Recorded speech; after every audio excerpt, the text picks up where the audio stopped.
Bom,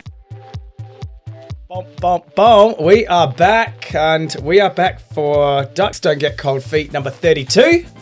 And I am here with two very special guests today, Lisa Totani and Courtney Tyler, which is soon to be changed, maybe or maybe not. Who knows in this day and age? Keep the name, don't keep the name. These ladies have a fair bit to do with motorsport. And the interesting part is, I don't think you're allowed to call it women in motorsport anymore. It's just motorsport, but you appear to be women in motorsport. Isn't that a fascinating place to be for you two? Yeah? Yeah. So very fascinating. First, as you can see, this will take a bit to warm up, but what I'm interested in is what it is like to, it's a male-dominated sport, no doubt about that. And when you look into it, you can see more and more females coming into the sport. And I think it's great to see. I mean, if anyone can drive a car, at the same speed as anyone else, they should be able to race with anyone else. Or I'd have to say, if I had to organise anything to do with a race meet, I don't think it'd be particularly successful. So you guys seem to be all over it, as both being in charge of categories. Courtney, you're in charge of the Australian Prototype Series. Well, yeah, I was. Yep. I'm in charge of Jam Motorsport now, though. Yeah, so she'll put her a little bit on a side bench because we do have someone running that. But yes, Aaron would be in a lot of trouble if you weren't sitting there running the team. Yeah, I think he would be. Let's be honest. Like you just said, I don't think our drivers would get to the racetrack if it weren't for me. Just putting it out there. Yeah, I would 100% agree on that. And I don't think Aaron could cook anything as well, which is part of the beautiful hospitality that we get. And Lisa, you are tied up with the supercars. Yep, Dunlop Super 2 series. So what is the Super 2 series? So when you see main game on TV, which is Supercars itself, the second category, development category, is Super 2. It's gone through a few name changes here and there, but up and coming stars of the future, I suppose. So in Australia, when we had Holden and Ford, everyone wanted to race. Not everyone, but a lot of kids wanted to race in the V8s. And there was a big avenue address with Ford and Holden. And now that's gone. Do you think that's going to affect the V8s moving forward? Yeah, I think so. I feel like a lot of the fans of supercars are still your older generation who grew up with your Brocks and your Moffats, and they affiliate themselves with a Holden, like a blue or Ford flag. But I think times are changing now, and if we want to encourage younger people and different types of people who don't necessarily come from a motorsport background, I think maybe you need to move away from the Holden and Ford. Yeah. So when you talk about with what's going on with the industry in regards to your Super 2, which looks after, you've got the main category V8s, and that's what people see on TV. You see both on TV, but they're all the headline drivers. And then the cars that are not old, but not new enough to be in that category go in the Super 2s. Yep, that's correct. So are you getting many young kids coming through there? Yeah, heaps. It's a good bunch of kids. A lot of the past champions, like your Scott McLaughlin's, I think your Wing Cups, your Mark Winterbottoms have all come through Super 2, gone on to achieve great things. So are they all still coming, like, are kids coming through there now, like you see with F1? You got Schumacher's kids are coming through. They all come through. Do you think that's the category to do it if you want to race V8s in the country? I haven't driven one myself, but yeah. So are there definitely. any women racing in that class? Not at the moment. There has been. You might know Emily Duggan, the name. And she's an ambassador for Girls on Track. Yes, okay. That's right. Yeah. Actually, I do tell a lie. There's Super 3, which is... I think she was in Super 3. Yeah, and there's another girl, Ellie Morrow, who she's come from go-karting, and Super 3 is a step below Super 2. So she's got a bit of talent and speed coming through. Because there's one thing in our racetrack, it doesn't matter what you are. Girl, guy, whatever their other things are. Like, it's whatever the time is the time. And that's where you'll sit on the grid. And I think it's a great leveler, motorsport. And a lot of people sit there and watch things go round and round. My wife sits there and gets bored after a few laps. God knows how, but she goes, how do you do it for so long? Like, Yeah, it's one of those things that if you're good enough to be at the top of the list or onto the grid, then that's where you'll finish. And I think that's why anyone could race in motorsport, male or female. Do you think that? Yeah. You put a helmet on in a race suit, and I think underneath you don't know who it is. Yeah, I'd agree with that. Courtney, so where did you be brought up, Courtney? In South Australia?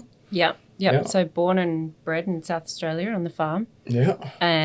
Farm girl. Farm girl. Yeah. Then I moved overseas, did the overseas thing, and then I moved to Sydney, and then I moved back to Adelaide, which is where I met Aaron. And I think I put it in my bio, I probably kind of fell into motorsport a little bit from meeting Aaron because he is a mechanical engineer. But I recall going to, I think I said it as well, going to an F1 race meeting and Clipsal and going, geez, this is cool, but I have no idea how I'd get involved in this. And then I met Aaron and we started our own business. Yeah. So what is Jam Motorsport? So we're a motorsport team based at the Bend Motorsport Park. We are a distributor for the Wolf racing cars that are manufactured in Italy. So we're the only Australian distributor. They're a prototype car. But basically, in layman's terms, how I describe it to people who are not close to it, you buy a car, you bring it to us, we service it, we take care of it. And the clients go racing. They literally arrive at the track. I have their suit, helmet, their car, their mechanic, the food. Their jocks washed. Their jocks washed. I do only do that for John Paul Drake. I leave it after. I literally arrive and drive, right? It's a service. And I literally race in, rip off all my clothes, put on clean clothes, throw them into a bag. And then the next race meet, wow, they're all cleaned. It's like the magic fairies come through. Everything's cleaned, helmets cleaned, shoes are clean. And it's like, that's what I have because my time, I don't have time to sit there and do all the stuff on the car. Yeah. And it's an arrive and drive style. And I think that's obviously how I've met you. Yes, yeah. It's a pretty tough industry. There's so many different car categories out there. And in fact, there's too many car categories out there. And, cams have got to pull their heads in and start concentrating on making the current categories profitable so everyone wins. But cams just seems to want to bring new categories to town, keep introducing new categories. F4, keep introducing new categories. And then plenty of money gets put into it. My money, my cam's money gets put into it. And it becomes it's like we want all these categories, but no one makes money. And that doesn't work. Motorsport's a very expensive sport. Yes, it is. And it's a niche market as well. It's, risky having a motorsport team. You don't know, somebody could ring up tomorrow and go, I'm not racing ever again, sell my car. And that's a lot out of our business. But I think also you touching on the amount of categories, there are too many. It's a bit saturated. So we want to see bigger grids, and that's precisely why we want to try and bring the APS and the radicals together, which we were hoping for next year, but maybe the year after. Well, it totally makes sense. But in saying that, introducing a whole lot of new categories to the country, we've got, the cool looking prototypes like ours, and then, then they brought in the F4s, but I think they're gone now, then the Formula 5000s. And, there's a few people literally getting paid to drive those. I mean, no one is in those categories and making money, which makes you wonder how long they'll last. And, it's all got to be about longevity, really, and no matter what you do. And do you notice it as what you have to look after? You don't deal to the day-to-day dealings of what's going on in the team. Do you or not? Not, I mean, kind of, I dabble in it, but I'm more so, there's a race meeting coming up, I'm literally organising everything to do with the, getting us to the race meeting. In terms of, the series side of things, I'm not involved in. Obviously, that is a huge conflict of interest, and I did realise that after I'd done the category manager role where I was in some sticky situations. So I think Aaron has been involved before, but again, he stepped back because we're a team and we don't want to have that conflict with the series. But I'm always out there actively promoting people to enter into the Australian Prototype Series, whether you race a Radical, West or a Wolf and you're part of a different motorsport team. I'm, talking to the people in their garages. Are you going to enter? I do try and encourage people to enter. And just on the weekend when we had a race meeting at the Bend, there is one person who's going to enter every round of the Australian Prototype Series next year. So you've won. You've drawn them in. Yeah. Are you, Lisa? Are you playing the same active role in recruiting, or what's a day look like for you in your role? Oh, is this for Super 2 or XLs? For Super 2. I'm also on operations side like Courtney as well. It's not necessarily my job or role to encourage people or promote it or get people to sign up for a season, but more so to look after those who have decided to take on the category and race. So just making sure that they have what they need to get on track, basically. And once they do, as you might have seen in Sydney or Bathurst, driving standards-wise, not up to me. So you just get them there. How they drive is totally up to them. Yep. Yes. Yeah. And that's sometimes hard. I don't know if you find it too, but when you're so emotionally connected to the sport or the category, it's sometimes a bit hard to separate yourself because you do so much work pre-event, and if the racing doesn't go ahead, it can be a real downer. Yeah. I do. Yeah.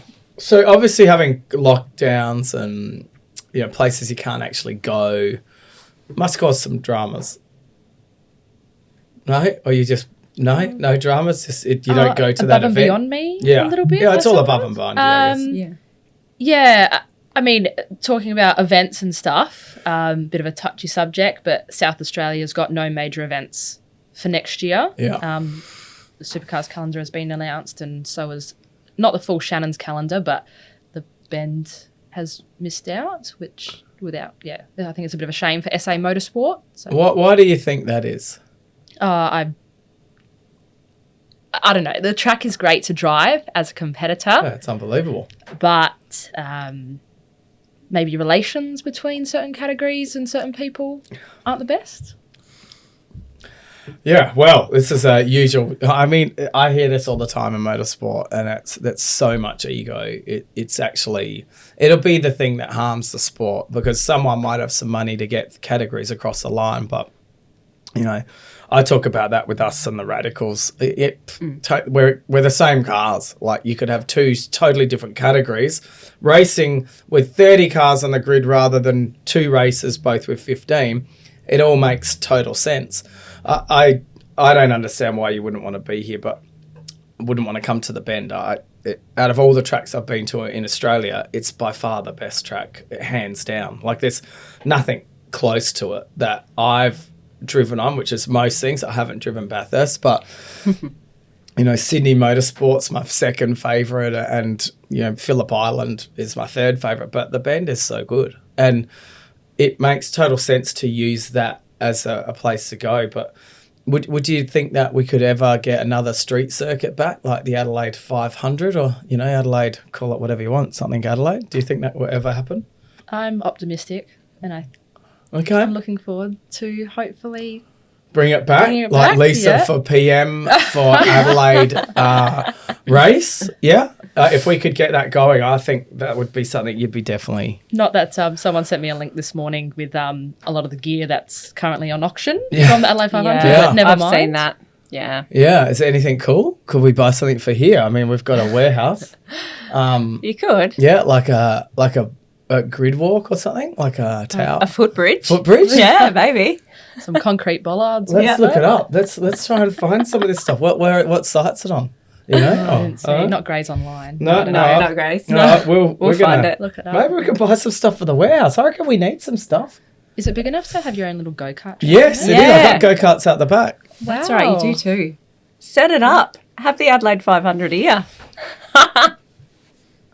Supported by Drakes. Yeah. Yeah, supported by There we go. Yeah. Did the Bend inherit it or not? So we could have the Adelaide Point 500. You could set up a little track out there. And have it here. Okay, I reckon we should do that, Ollie. What do you What do you think? Come on, mate. You got a crazy look in your eye. Yeah, we You've should got do the pulling it. power to get the big games too. Right. Yeah. Okay. I can coordinate Let's do it. anything. We can get it back. Don't worry, Adelaide. You know, things are safe with us right here. I don't know if they would be, but anyway.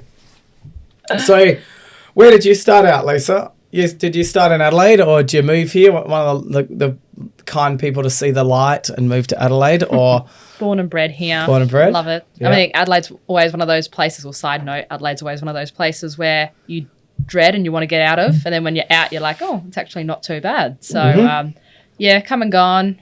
Did all my schooling here. Went to uni interstate. Haven't finished my uni because other things keep popping up. what are you studying? What you studying? I started with political science. Oh, so okay. The government and stuff is actually... Wow, maybe you could be the one. Yeah, absolutely, I reckon.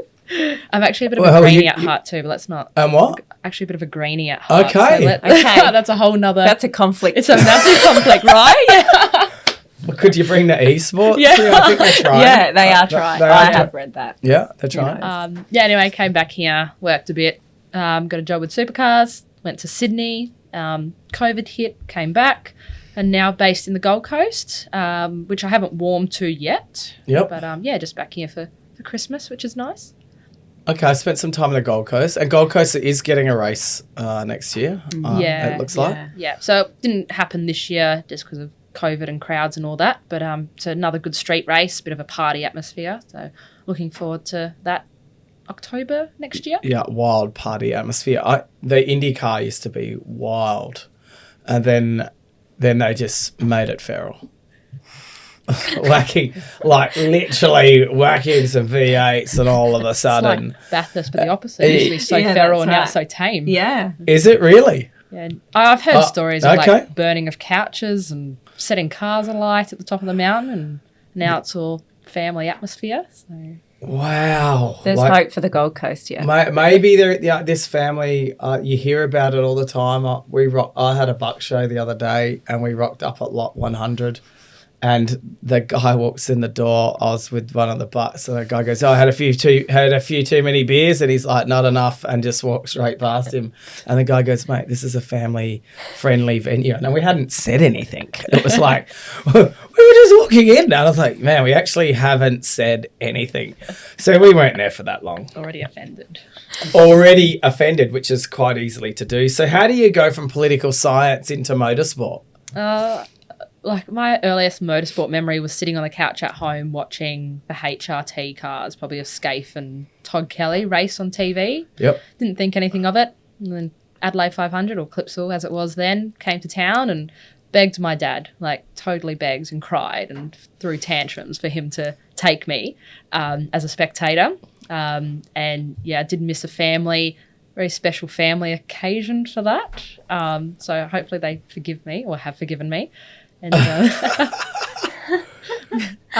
then, yeah, just I remember sitting in the grandstand. It was pouring with rain, and it was right in the gap. I don't know if you remember or know the front grandstand of the Adelaide 500, but it had all the sails that have the gaps in them. And we was perfect, like sat perfectly in the gap. It was pouring with rain. I'm trying to eat my Euros lunch, and it's getting soaked.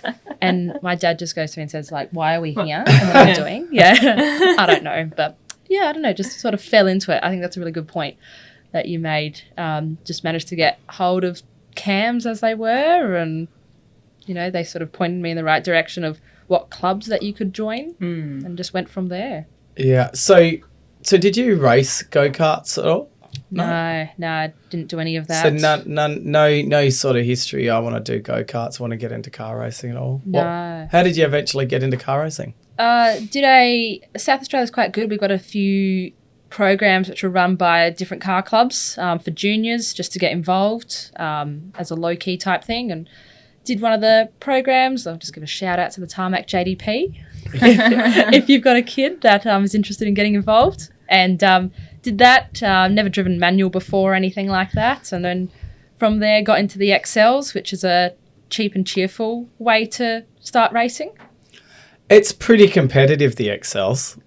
It is, yeah. It is competitive, and I don't know what the numbers are now, but there's been things like 400 or so logbook cars ready to race in Australia, which is massive. But yeah, you can still do it on the cheap for fun. So it's pretty hard to do too. So I was at a race meet in the prototypes. I was like, yeah, I get bored while I'm waiting for one round to the other. So I said, put me in another category. And they said, what? The only thing is Excels. I said, yeah, put me in an Excel. That'll be.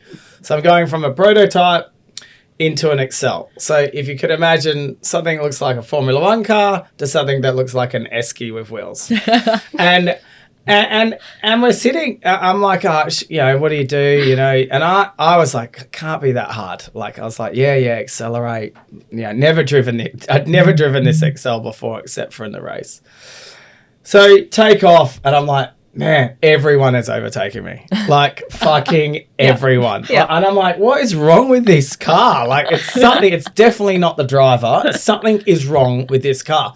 So I'm sitting there, it's got no tacho. You have to sort of guess when you're changing gears. And I was like, all right. So eventually got to qualifying and blah, blah, blah. Then in the race, so the race got started, and I was, mid to back of the pack. Like, and I was at that stage more mid to front. So I was like, oh, that's okay, different car. And I had this battle with this person, like backwards and forwards. I'd overtake, they'd overtake. I was like, yeah, like it was actually pretty cool. Like I was like, in motorsport, you just want to race someone. And yeah, winning's good, but when you get to my age, you're more concentrated. I want racing. Like, I'm not there trying to win the world championship. It was a ding dong battle. And then, we finished the race. So I got out, went to go high five them. And it was this 5-foot little girl. I was racing and I bumped her, and like I was pushing her, and I was like, you got to be fucking kidding me. And I was like, look, that was my big, it doesn't matter what you are. Like, it can be, anyone can have that power and passion to drive like that. And I was bumping her too. I almost bumped her off the track. Like, it was because it was so tight the whole way. And she would have been like 15 years old. And she was so excited. Like, she said, thanks for pushing me on. Like, I was like, fuck, look at that. Fucking hell. Fuck me. That was the last time I raced. Yeah.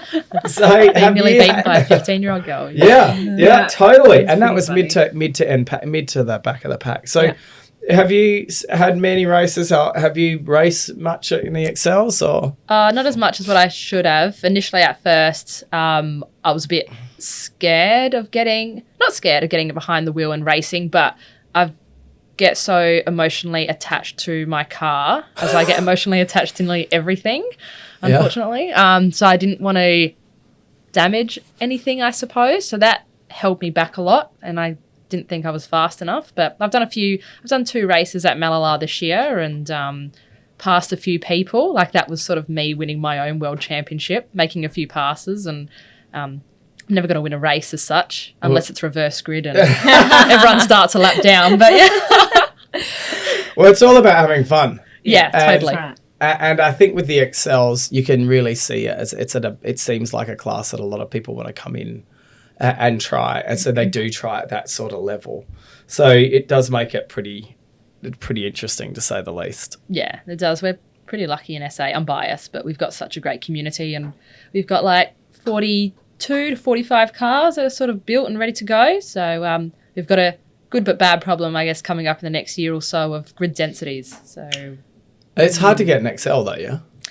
It is getting harder. Yeah, people are hoarding them as such, and the price is being inflated. So if there's anyone out there who's got one that wants to sell, I've got one. Please I'm trying make to sell contact. Yeah. You'll find a sale.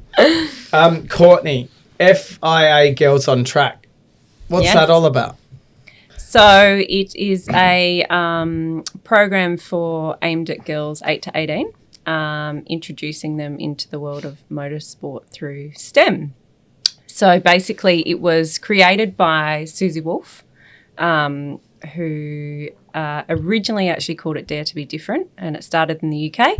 And then CAMS, or Motorsport Australia now, brought it out to Australia. And it's been running, probably 3 or 4, probably longer. I don't know how long it's been going for. I've only really become heavily involved the last couple of years. I learnt about it through my role in APS when I was doing the category manager role. Paul Riordan, Panda, at Motorsport Australia actually pointed it out to me, and I said, what is this all about? So I became involved that way, and my first event was at the failed F1 in Melbourne in 2020. So I got through the gate. And then COVID hit. Everyone knows where they were that day. Yeah. So I was there and, didn't actually get to do the event. So my first event was only a couple months ago, actually. We had it at the Bend Motorsport Park. So what happened? Yeah. So what happens at the event? So the girls, so it's all run by Motorsport Australia, and they elect some ambassadors, so women in motorsport.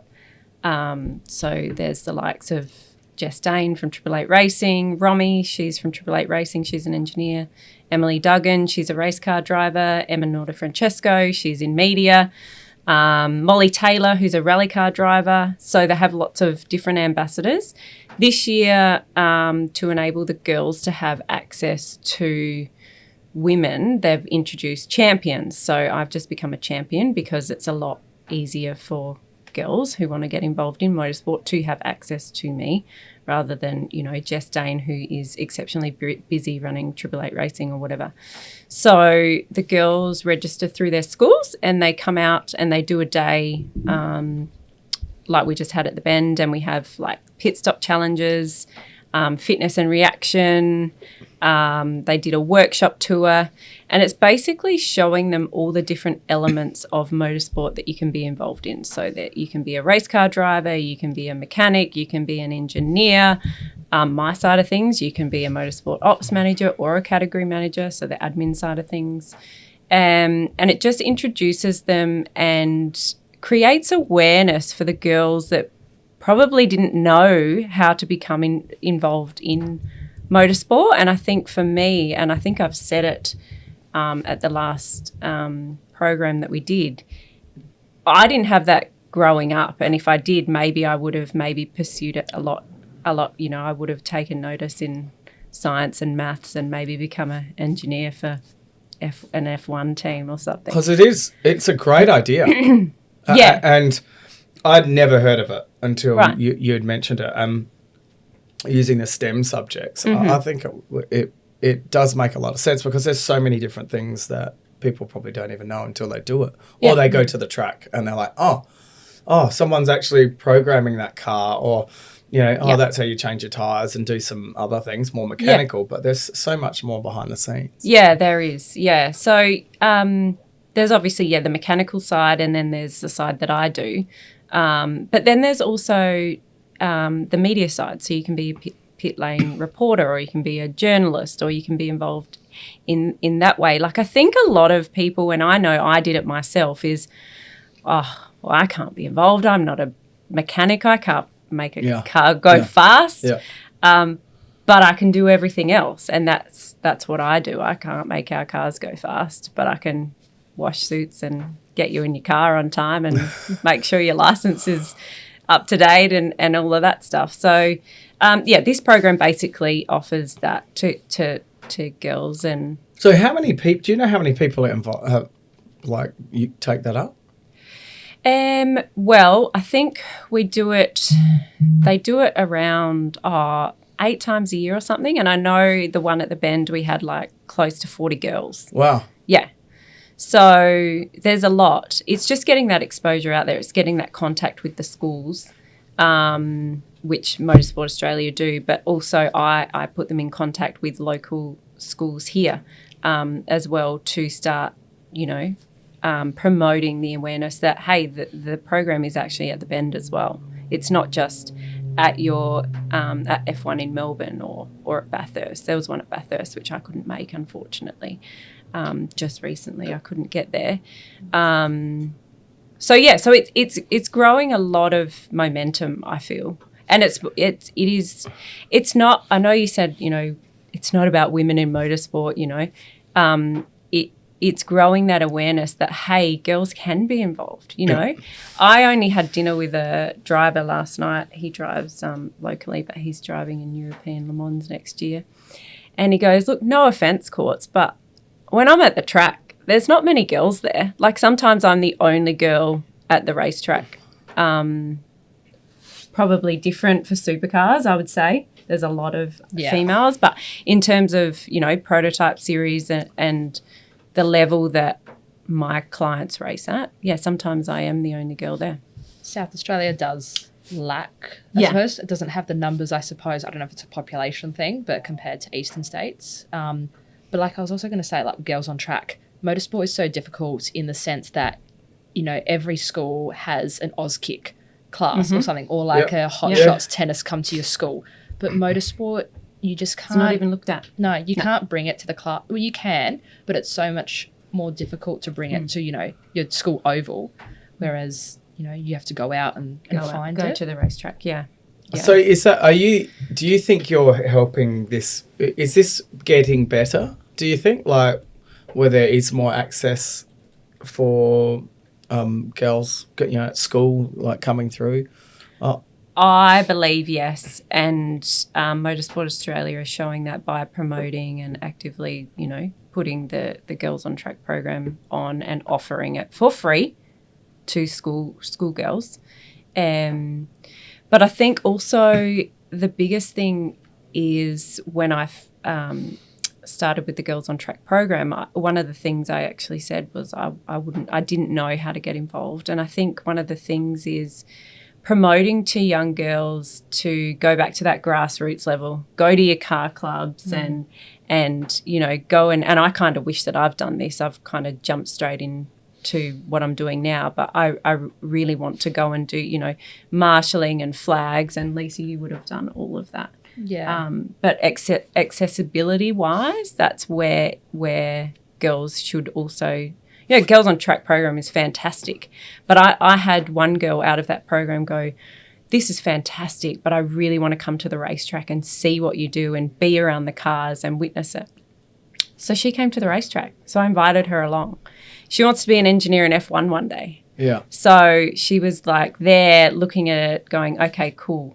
So it's not just that, it's getting involved at the grassroots level, I think, which is where you might have started, I think, didn't you? Yeah, they CAMS used to have a young officials program. That's right, which used to run at the Clipsal. So people would register either through their school, I think that's what I did, and then you'd spend the 4 days at the track in your groups, and you'd go around to all the sort of volunteer roles that were available for people. Because that's literally every role at a sporting, at a motorsport event. And I do that now. So I volunteer my time, even though I'm involved in a race team, I'm volunteering my time to get more experience. So I was supposed to be at Bathurst working for Supercars.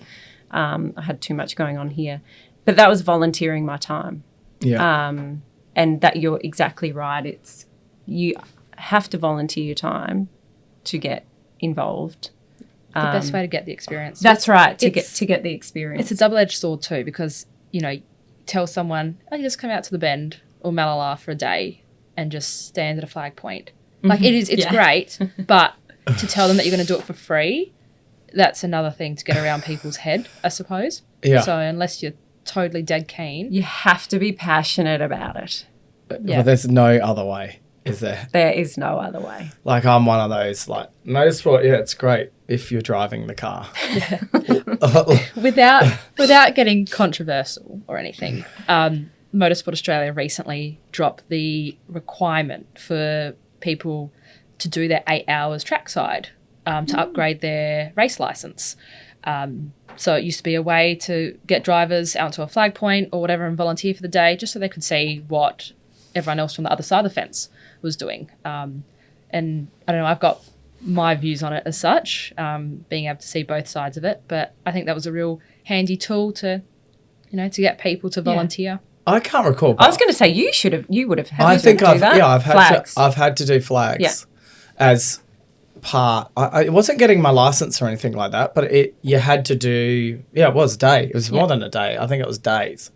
But is that a rule, or did they just make me do that? I'm trying they saw John Paul Drake and make him do Sign that. up. He'll fall for anything. That's what You'll believe it. So I was. And it's full on. Like, it's really tough work. And without that, you actually don't have motorsport. No. Because it's not like we're driving to win a trophy or anything like that. I think the only people paying out money is the V8 top division supercars. I think no one else gets any prize money, I don't think. Or F1, depends. obviously. Super 2 does, and I know with certain XL races, if the sponsor of that event will put money up, they will, but it's not a... But small, far very, out, cover very one small tyre. Yeah, that's right. Hey, you win $500. Oh, that's great. Thank you. You're not going to retire from that. No. You will not be retiring at all by any shot of the imagination. So I was just going to say, with the girls on track, I did the Sydney Motorsport one. Sydney Motorsport Park. And we had about 30 girls. Yeah. And it was just so good to see 90% of the girls, were brought to the venue by their dad. So it was so nice to see, father-daughter time. Yes, we had that too at the Bend. Yeah, it was fantastic. And the dads hung around because they wanted to see what it was all about as well.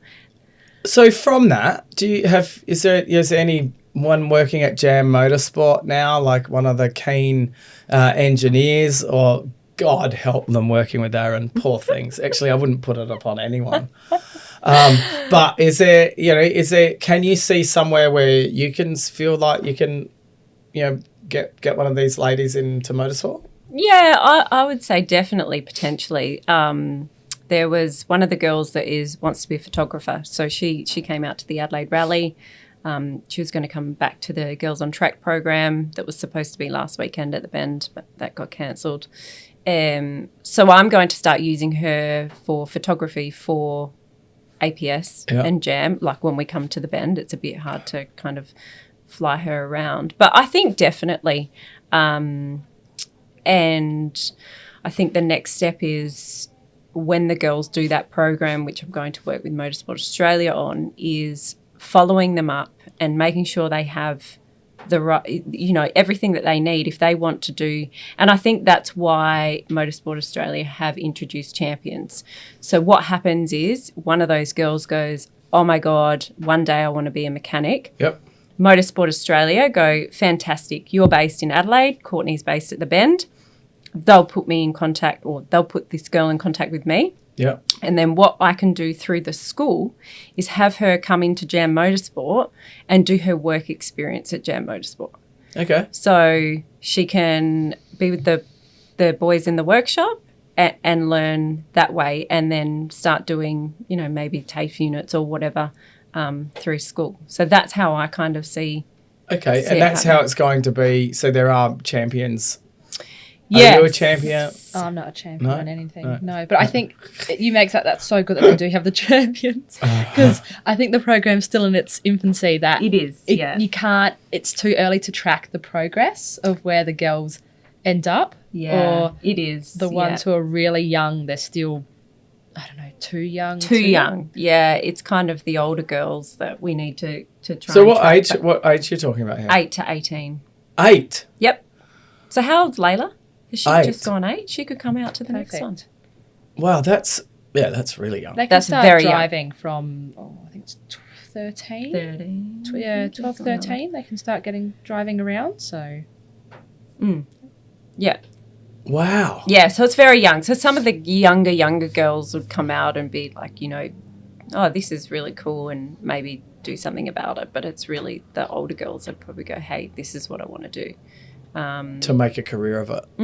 Yeah, okay. Far out. I didn't even think it was I didn't realise it was so young. Yeah. Yeah, they are quite young, but I think getting them younger, and what I said before is just it's providing that exposure to them in a in that kind of platform that you didn't, like, I wouldn't have ever thought of it when I was that age. Yeah. Now I'm older, I'm kind of like, God, kind of wish I had that now. Yeah, totally. Yeah, well, I've had Flavia on here from Fleet, and she's a space engineer. Oh, she's a rocket scientist. Yeah. And she only does talks at female schools, like all girls schools. And she was in that. No, the boys are ahead already. Like, this is half a year. So she says it in the podcast. The boys are already ahead. Like, I'm helping the girls. Because if one of those girls turns in there and wants to be a rocket scientist, tick. Absolutely. I've won. And she does lots of talks through schools. And I thought about it, like, I was like, what's that? Is that a bit sexist, only romance? She goes, no, it's not. It's giving them, it's broadening the horizons, where I never had something like this thrust upon me from a young age. Yep. And to get them a bit interested in space and science and these things that might not necessarily, and let's face it, it doesn't matter if you're a boy or a girl. Like, if you want to get into whatever you want to do, you should be told, hey, yeah, you can do this. Where probably in the past, all mechanics are blokes. Do you know what I mean? But it's that stigma. That stigma is slowly changing. It is. Surely. Yeah, absolutely. And I think this program has a little bit to do with it, obviously. But like Flavia said, like, if I have one girl come away from one of these days and goes, that's what I want to do, tick, that's a big tick for me. Yeah. And exactly what Flavia said, I didn't have this thrust upon me, which is why I'm so passionate about. I mean, I love it. You have to be passionate about motorsport. It's long hours, it's long days, it's weekends, it's public holidays. It's, you have to be passionate about it. But I think it's very rewarding at the same time. And like I said, if I had that opportunity when I was younger, I would have done it.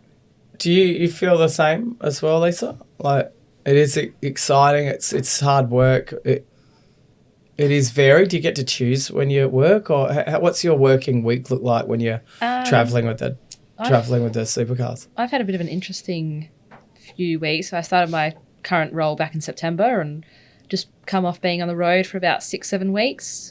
We did 4 weekends in Sydney, and then a 6-day event in Bathurst, and I think maybe 1 or 2 days off, if that, during the whole time. But I love my job, and my job never feels like work. So getting up early and driving to the racetrack, and we work at Eastern Creek Monday to Friday until the racing starts. I'm not at the stage of life yet as such where I need to start thinking about career or family type things. So it's all career, I guess, for me. But I know that's something else that I guess comes into play for older women or other women. Yeah. So what's that Monday to Friday, Sunday look like? Monday to Friday is like operations is a lot of administration. You work when it's a race week, you're working, and as long as you need to get the job done, because you're going to make the next day easier. And then things like Bathurst, you're at the track at 6 a.m. and we didn't leave Sunday night until 11 because we have scrutineering of cars and stuff to do in our department, and then we're back early Monday morning to pack up. So it's just non-stop. You get into the event, you work for as long as you need to, and then you're back the next day, really, which that's not meant to sound like it's shit or anything. No, it's just what it is, isn't it? But it's so it's great. Yeah, it doesn't feel like it's work, really empowering, actually, to be in that sort of control and to have some leadership and to be part of something. I don't know. Yeah, it's just so unique, really. Yeah. So, are you two the minority in what you're doing? I don't like looking at myself as a minority. No. Neither do I. Always feel like are there an equal. more, like, is there more girls, more boys? Is it it's definitely more guys. Definitely more boys. Actually, but that the race? That's the racing component. But what about everything else? Is it still obviously from a supercars point of view? Like the company as a whole is pretty, 50-50.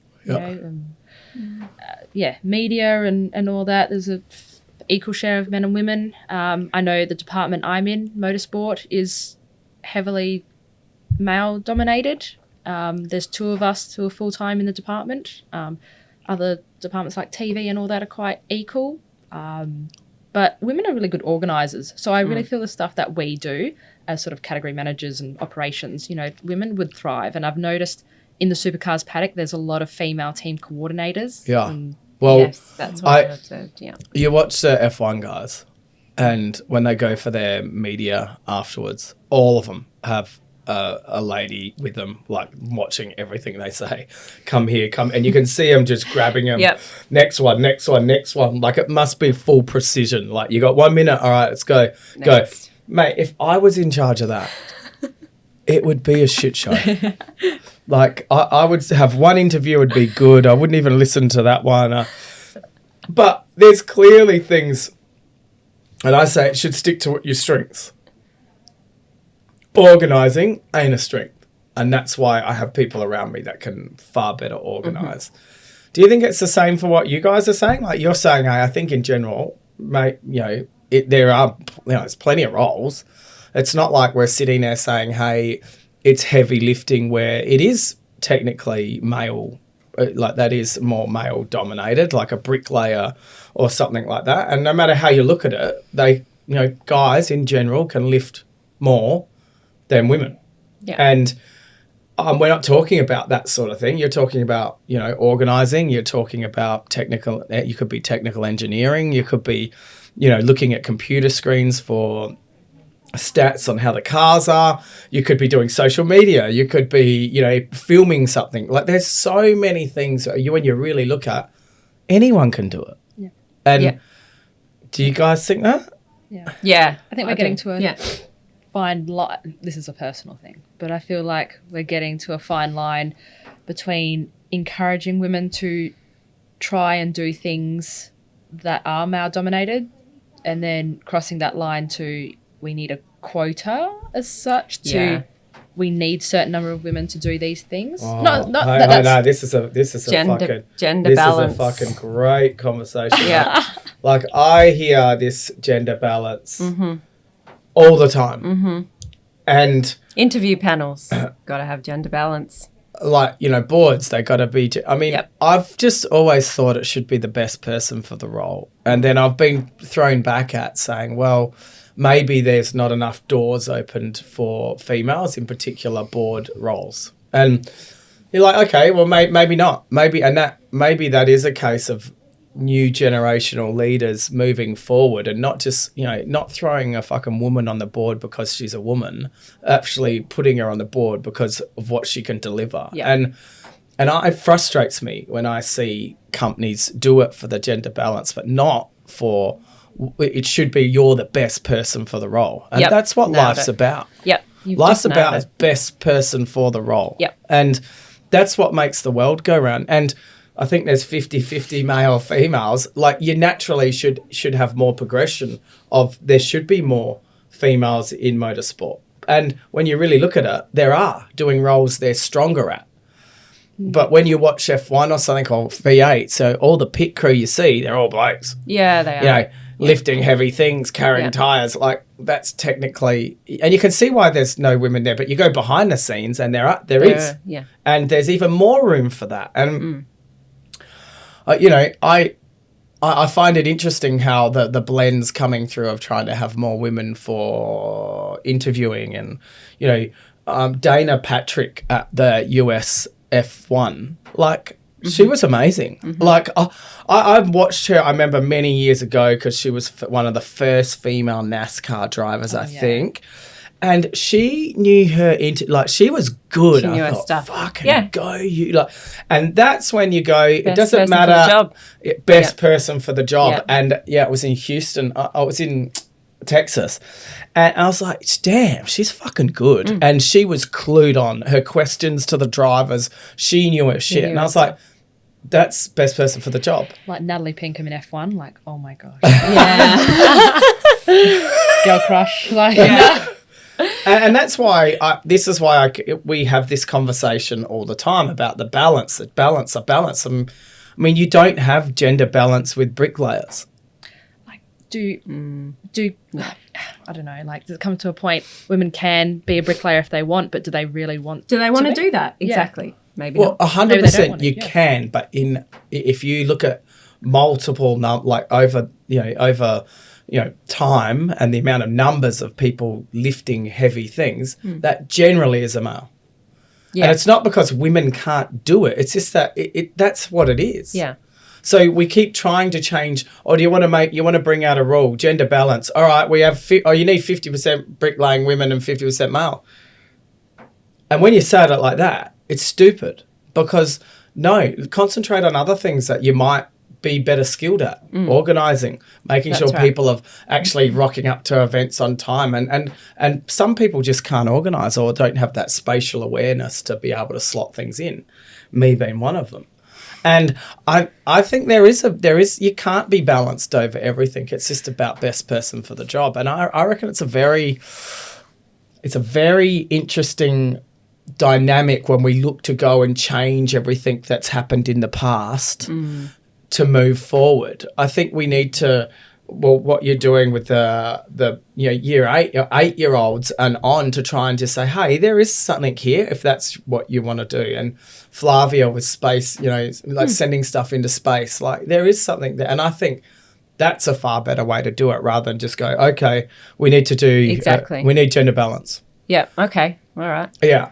I don't know about you, but I don't think I have ever, or not directly, maybe indirectly, but never been told that I can't do something in motorsport because of my gender. And that's awesome. Neither have I. No, I've never felt, and I've said this too in an interview with Motorsport Australia, I've never felt like I shouldn't be there, even if I'm the only female. The boys, all the men there don't make me feel like I shouldn't be there. Race control as well. I mean, there are some females in race control, but I remember when I was category manager going up to race control. And that's not a fun just for anyone. You don't want to be called to race control. Oh my God. Like, I could imagine the tower, JP Drake to the tower. I could imagine race control after the Abu Dhabi race. Holy shit. You wouldn't want to be there. But, and I think it's the same for anyone. And it is interesting hearing you two talk. You're in motorsport, plenty of other ladies in motorsport. I think it's getting better, but I say that maybe with rose-coloured glasses. Or No, I think you're absolutely spot on. It is definitely getting. Well, I feel personally. I don't know about you, Lisa, but I feel personally it is getting better. And yeah, like I said, I've never felt uncomfortable. I actually love being in the pits with you guys, and it's fun. I love it. So, do you think there is this? Do you think in motorsport specifically, there's this sexist regime that still operates, or do you think people are like, no, we want best person for the job? You're both going to have to answer, so I'm not going to let one of you off. Look, sex sells, right? Regardless what it is. Exactly. Yeah. I think, I don't know, women have not an advantage, but can use it to an advantage, their appearance, just being female, and like good on them and all that. But so do the guys. Like James Courtney, he thinks he's cute. James Courtney. Oh, good last name, but that's probably about it, I'd say. But guys are no different though, no? Like they think they're the fucking best. Yeah, no, like, they do. Look at me, I'm good looking. Shane Van Gisbergen, Yeah, it's a fair point. Like they think they're good looking and I'm cool, but that's life, isn't it? Yeah. What about grid girls? Like, I'm in two minds. Bring them back. I say bring back. I don't mind. If you grid girls, grid boys, I don't. Grid boys. Do you do both? Grid guys. Like 50-50. Yes. If I bring back the Adelaide 0.5, we're having 50-50 out there. There's going to be grid girls and grid guys, because it was all about the luxuriousness. It wasn't about like whether they're. That probably wasn't They're about an hot object. chicks. Well, it probably was. It was. JP, Yeah. Okay. Let's be honest. Yeah. Okay. It was about the hot chicks. But they're all hot and skinny. But would I care if there were guys on the grid? Not at all. Yeah. And a lot of those girls used it as a chance to then go and model and then go and follow something. Which comes back to what you were just saying. And used it up to their advantage. And once again, playing to the strengths. So, whether there's guys or girls there, I think it added to the whole part. It also employed someone. I'm just trying to get the numbers up for people in work. But I could imagine a grid girl might have copped a bit of shit walking around the V8 sort of campus style, but maybe not. And maybe not anymore. Maybe not anymore. I mean, but I only had it at the racetrack the other day. I was on the golf buggy and driving from the Welcome Centre to the workshop, and there was a bunch of guys and they wolf whistled at me, but I think that just happens wherever, right? Yeah, it happens to me all the time. If I knew a whistle, maybe I've heard that. Oh, it happens. Especially when you're in your race. Yeah, it happens to me all the time. But I mean, for us, it's about, have times changed enough where that could be seen as like Texas, they had grid girls. The end. I don't know if there was guys there or not, but they had the Texas cheerleading squad like that. Wow. They didn't mess about routes. But that's cool though. Yeah, it was cool. It's a cool event. Yeah. But is that something because I think that the case is that people see that it's degrading for women to walk around with a stick for the grid. That's exactly what it was, and go around and have photos with the fans. And I don't know. Is that degrading? Look, that's a tough one. I'm not going to say if it is or isn't, but those girls or women have made a choice to be there. So they obviously feel comfortable being there, and they don't feel like they're being, chastised. Exactly. Or, degraded in any way, shape or form. Yeah. No, I totally agree. Yeah. But this is another thing too. We always keep coming back to, you think of grid girl and you think of being objectified and all that. That's the first thing that we all go to. Not that they might be a professional dancer or actress or something, a drama. It's always something negative that we always go back to. And I always try to think in the back of my head not to put women down and try to lift another female up. And I think that's important too in our sport when there's so few of us. Yeah. I think that's a huge thing. Do you think you'll see more women racing in motorsport?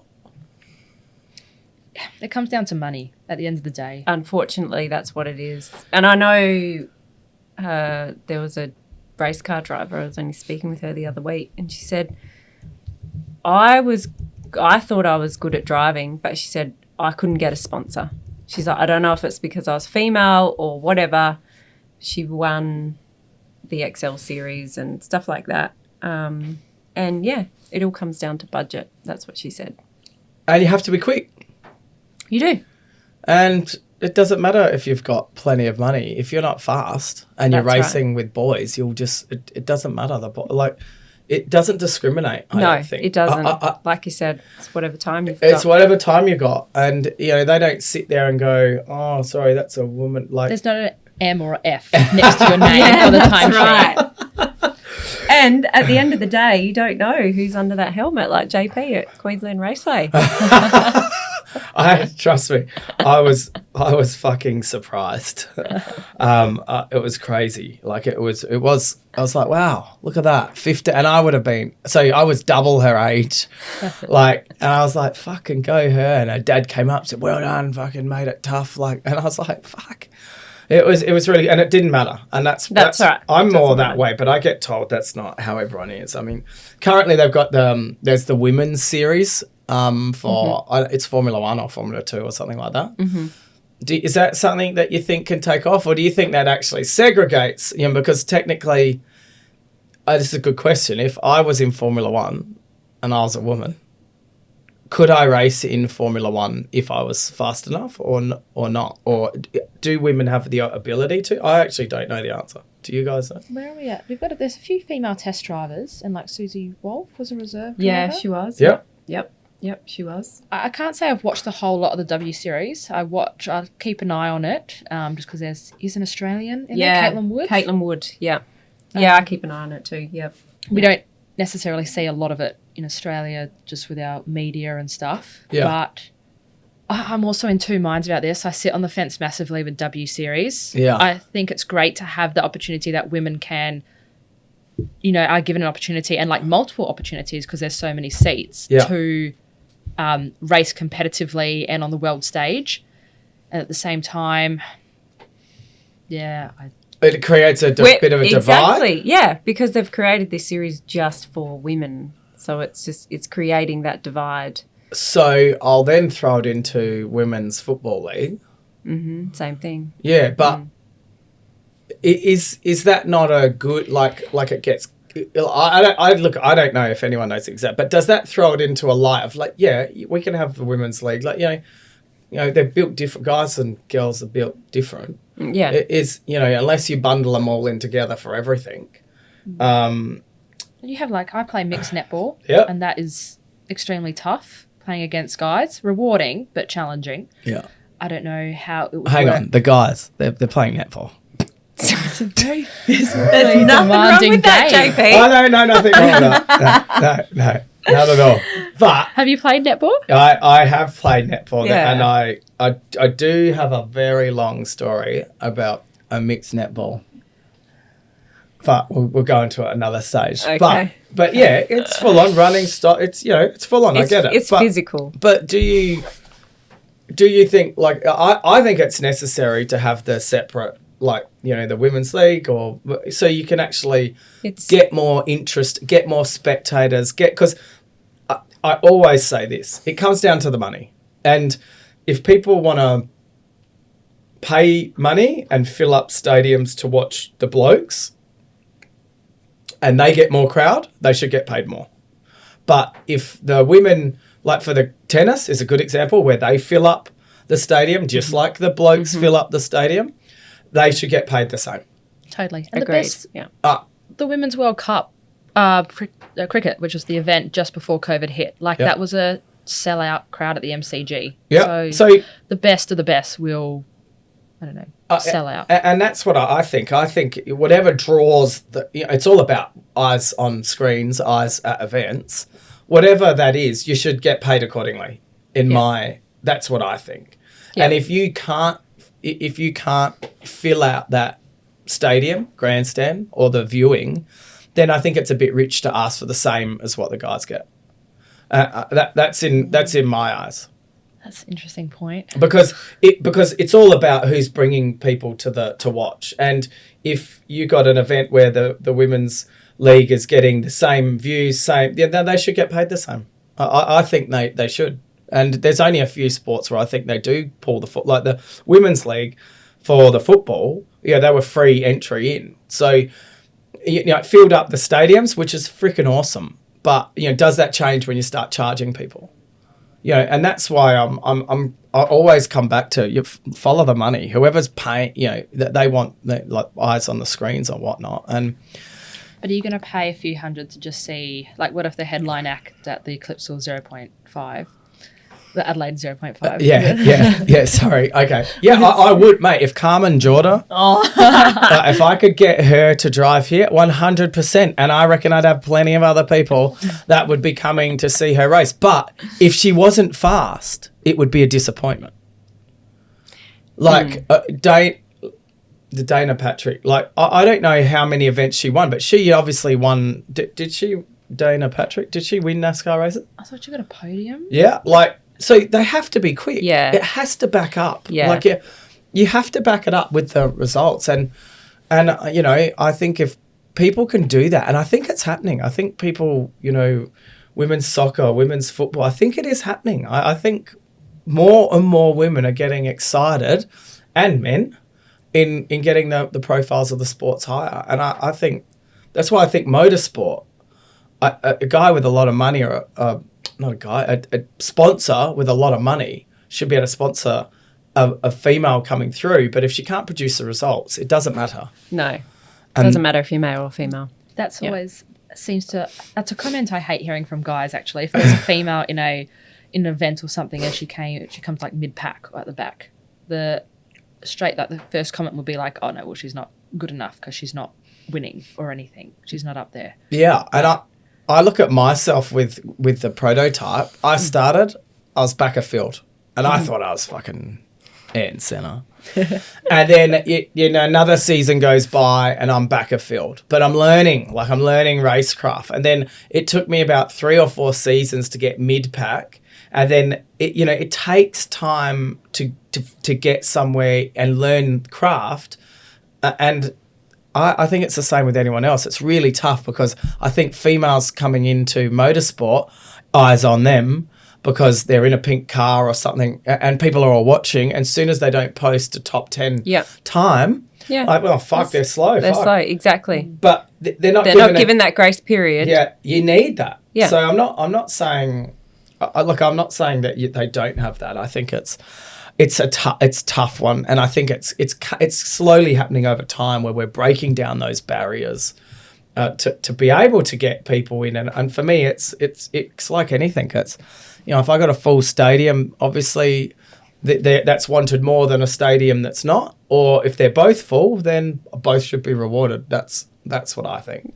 I always try and make an effort at supercar rounds now, especially, but even just club level rounds. If there's a female name on the entry list that I haven't seen or spoken to before, I'll just make sure I go say hello. And, it's always good to broaden your horizons and expand your friendship circles and, just get to know these women. Because do you think it's lonely for them? Drivers, I'm talking about. Not talking about I'm just trying to think. Australian Prototype Series has Sue Hughes. Yeah. And she's raced for a couple seasons. Yep. And I don't know if she does. I actually think she really enjoys it. Yeah, she does. She does enjoy she it. really, different sort of. I think the series is a lot more open-minded as well. Yeah, agreed. Yeah. If you were to go up to supercars, I don't know, Simona Di Silvestro, did I get that right? Yeah. She was in supercars. I can't talk for anyone. She's doing Indy now, isn't she? She is. She's doing Indy now with Porsche. Yeah, that's right. Yeah. I can't talk for anyone else, really. What about, I think it'd be pretty tough. I think it would be. I think you need to have a bit of a budget to do a season or two. Like it appears they don't quite get that. No. That like Chelsea, is it Chelsea Dunkley? Chelsea Angelo. She drives in TCR. Yeah. She can't get any. Yeah. So can't get sponsorship. No. Right. Well, no. But was a mid-pack finisher, maybe rear event. Yeah, and I think she was in Porsche Carrera Cup before. She was at TCR. And then, she was maybe, mid-pack, I'd say. Yeah, but, she's struggled. I don't know if COVID's played into that, but... COVID hasn't been friendly to motorsport. No, it hasn't. It's not something, motorsport is not something that you can just decide on that week that, we're going to go play or we're going to go race at this track. Like, the amount of time pre-event, you need to, get permits and all that. There's a lot that goes into it. So how far ahead are you talking when you're talking about supercars? Supercars, we're already planning events for next year, and 12 Hour and Newcastle are the big things at the moment. That's in March next year, but there's so many other things, contracts and that have been in place for probably a year before to get a circuit locked in for a certain date, things like that. And then with circuits without fans, they can't make money off the canteens because they can't have fans there, and then technically most teams bring all their own stuff. It's not an easy process. But do you think if categories were put together, they got rid of some categories, they buffed up some, they had, do you think that's a step forward? And, the V8, the supercars, like when you're in the same category as them, you're like the chump change in another category. Yep. They're the gold 100%. Star. And everything revolves around when the TV rights are, and, you play second fiddle to a V8 round. COVID was actually, from an Excel point of view, really friendly. Like, COVID was really welcoming. Not welcomed, but it worked out well for us here in SA because last year Tail and Bed held 2 supercar rounds back-to-back. Yeah. And Excels were able to be a support category on that bill because a lot of interstate categories couldn't come over. So that was a good profile boosting thing for us being on TV and things like that. So that helped. That massively helped. So one part, and then... Yeah. But moving out of COVID, I think I get what you're getting at, JP, is, the other categories, have to work around supercars. And everything works around changes. That's right. But with Holden and Ford gone, do you think that's going to change a little bit? Like, do you think some kids are going to, because you either go tin top, which is like a car looking thing, or you want to go aero, which is like the prototypes where you want to be an F1. Yep. In the past, all kids just were droned Peter Brock and, Moffat, and they wanted to be in V8s, and they got paid $500,000 a year, so they could earn a bit of a living. Or do you think the kids want to be like Daniel Ricciardo and then do the F2s, Oscar Pistorius or whatever? Yeah, Oscar Piastri. Yeah.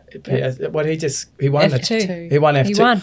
Like, these are 3 championships in 3 years. Yeah. He's won. What's that? Like, he's come from, basically, once he moved to Europe, he's won all the championships that he could. So this kid is destined for F1. Like, if I was a kid, I'd be doing F1. Like, I wished my old man was into motorsport, and fucking he hated it. So I couldn't really do motorsport until I could afford to pay for it myself. And that was like, I really lucked out in that one.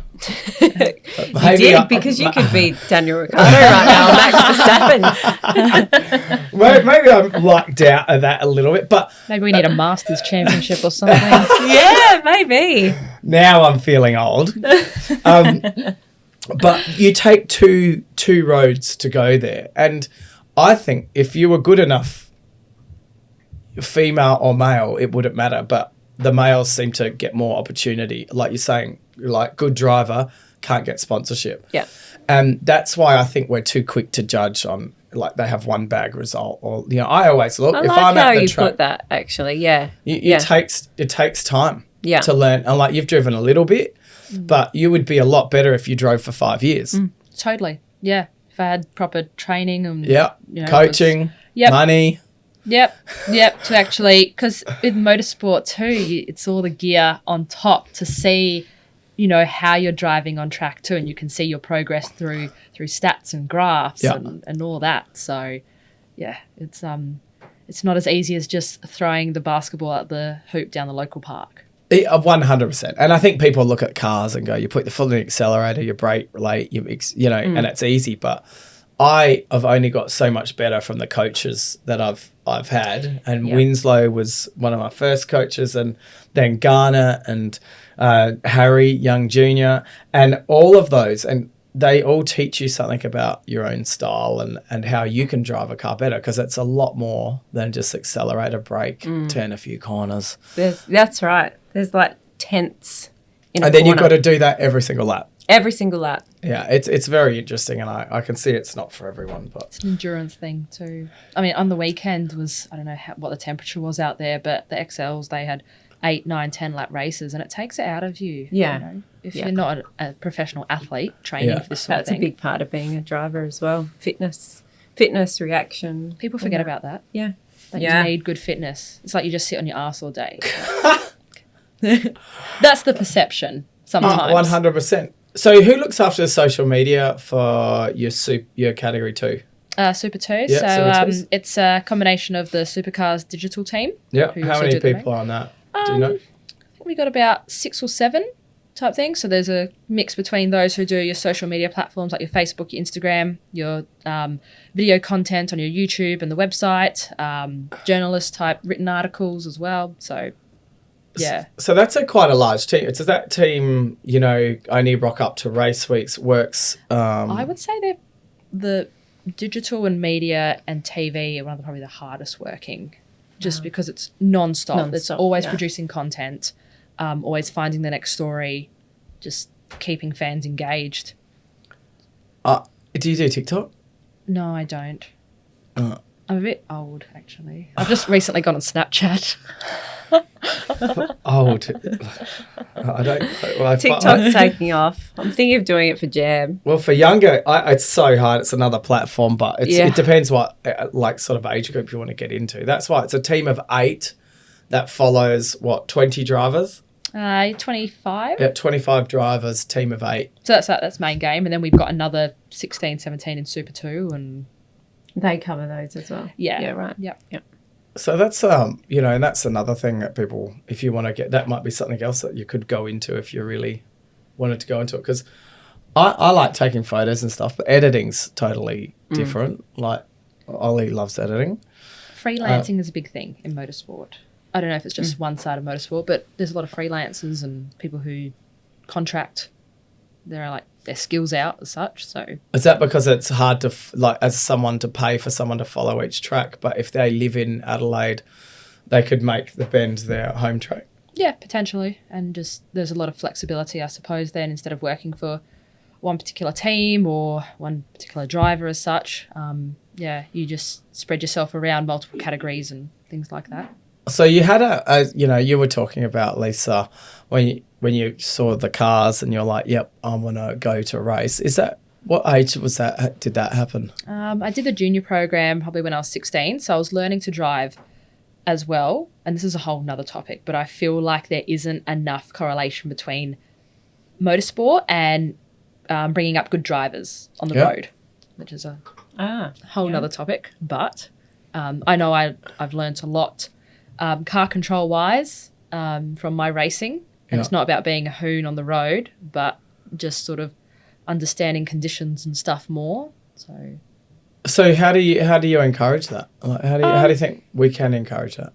I mean, like the program that I volunteer with, the JDP, which Student Development Program, which different clubs run. We focus more on motorsport, but there's also classroom sessions about road safety, using fire extinguishers, just radio communications, which is a big thing in motorsport. Just different facets that you can apply to driving on the road as well. So how does someone join that program? If you want to look up Tarmac JDP on Google, go to the website. We run it once a year over 4 months, 4 days. And it's for kids between 13 and 17 who want to get into motorsport. This is club level stuff. Yep. But people have come through Formula V and XLs to race, and they sit with a driver trainer on each of these days, and they basically learn the skills of racecraft. So that there, what most people might not realise about motorsport is no matter what you do, you need to be a member of a club. So no matter what, you actually have to be a member of a club. Yep. And I don't think people, they just see the V8s or F1 and the V8 drivers are members of car clubs too. Yeah, 100%. Everyone's got a CAMS license, Motorsport Australia license. Yep. Everyone's got a car club membership. But and people you need to, looking at that wouldn't know that. Yeah, I agree. Yep. So I think we can put the link to that on here, because I didn't know it was that easy. Did you think you'd be doing it do you think as a career you'd be looking into motorsport? Not really, no. Like other things outside, like environment and politics, has always been my hobby and passion, but motorsport just became a weekend type activity, which has now turned into my 9 to 5 thing. So. And Courtney? You said you just fell into it. Yeah, I did. I think maybe if I hadn't have met Aaron, I'm not sure if I would. I would like to have done it, and I've said that. Obviously went to F1 and Clipsal and didn't know how to get involved. If I knew then what I know now, then potentially, because I love traveling around. I love being at the racetrack. I love everything that I do. So, and I grew up with 4 brothers, so motorsport stimulates all the senses. Yeah, highs, lows, highest of highs, lowest of lows. Smell, everything. Sound. Sound. Yep. Everything. It's a big social. I love the social aspect of motorsport. Yeah. So what advice could you give someone that wants to get into motorsport?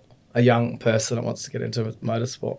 First, you, Lisa. If you're interested in anything motorsport, then definitely get in contact with Motorsport Australia, because they can point you in the direction. Your car clubs are honestly your best place to start. Everyone's aiming for Formula One and all that, and we all are, but your car clubs and your local events and meetings is where you start, where you learn everything that you need to learn, and the basics, and the people that you meet, because even some of the people you meet at club meetings are your big names as well. So that's what I suggest. And Courtney? Yeah, I agree with Lisa. It's getting involved at your club level, and if they do want to go to the Motorsport Australia website, I think all the car clubs are actually listed on there.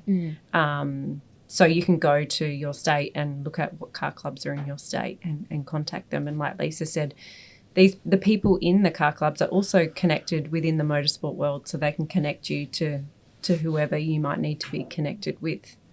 I don't know if you... Sorry, interrupted. If you're watching the F1 telecast last night, like how much of a small world it was, you might have seen they showed Michael Massey. Yeah. But sitting next to him David was Murray. David Murray, who's a fantastic South Australian. Yeah. Who's a local. He was there. And he started out as waving a flag. Yeah. At Malala. Yeah. Wow. Yeah. That's amazing. Yeah. See? Just got to be in it. That's right. Just got to be in it to win it. Yep. Lisa, who do you look up to most in the motorsport industry? That's a tough one. Who do I look up to? Look, the likes of Jessica Dane and stuff, and the way that she holds herself, and how professional she is, and operation that they run, Triple Eight. I look up to that. Aside from that, I don't know if I do look up to anyone in particular, to be honest. I'm just, male or female. I'm not quite, I don't know if I actually do. It's all right. You don't it's just have to.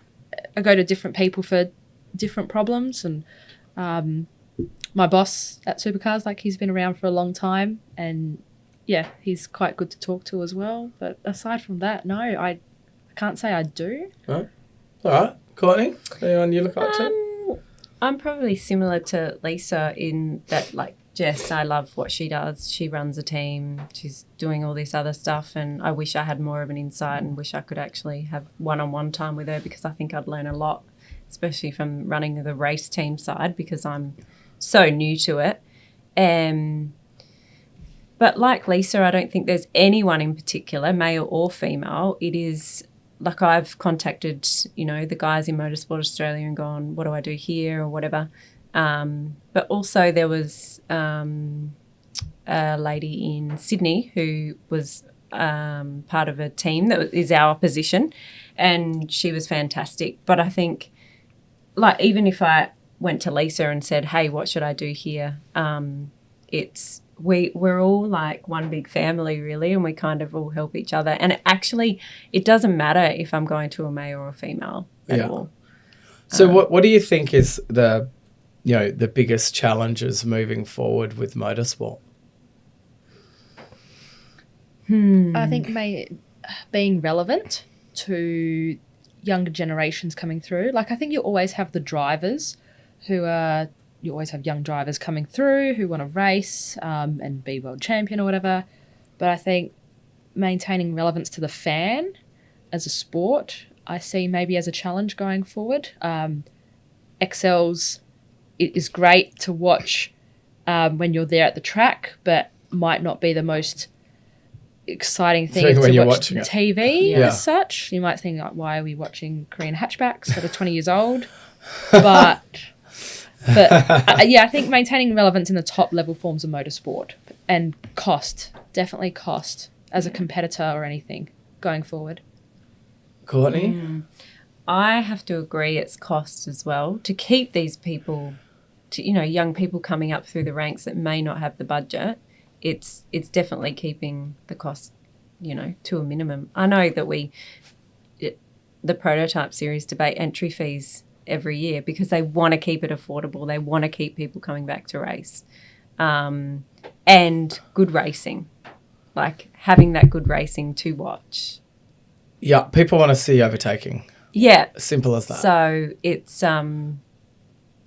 creating that within a series, I think keeps the fans interested and great for the series as well. There's so many outside influences, track hire and licenses that come into play with motorsport. It's not just having a car and being able to drive it wherever you want. So, yeah.